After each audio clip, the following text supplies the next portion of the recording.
ఈ మాసంలో వృషభ రాశి వారికి కుటుంబాధిపతి అయిన బుధుడు మీకు సప్తమ స్థానంలో ఉంటారు.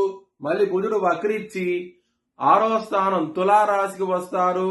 23వ తారీఖు నుంచి కొంచెం ఫ్యామిలీ పరంగా ప్రాబ్లమ్స్ అనేవి ఉంటాయి, కొంచెం జాగ్రత్త తీసుకోండి. ధన పరంగా మాత్రం మీకు ఎటువంటి లోటు అంటూ ఉండదు. లాభస్థానంలో శని ఉన్నారు. వృషభ లగ్నానికి పరమయోగకారుడు శని లాభస్థానంలో ఉన్నప్పుడు ధనపరంగా మాత్రం కష్టపెట్టి ధనం అనేది ఇవ్వడం జరుగుతుంది. ఇక్కడ గురువు గారి దృష్టి కూడా ఉన్నది కాబట్టి లాభస్థానం మీద ధనం అనేది చేతికి అందుతుంది. సకాలంలో చాలా చాలా ఆనందంగా ఉంటారు. లవర్స్ కి మాత్రం కొంచెం ఇబ్బందికరంగా ఉంటది.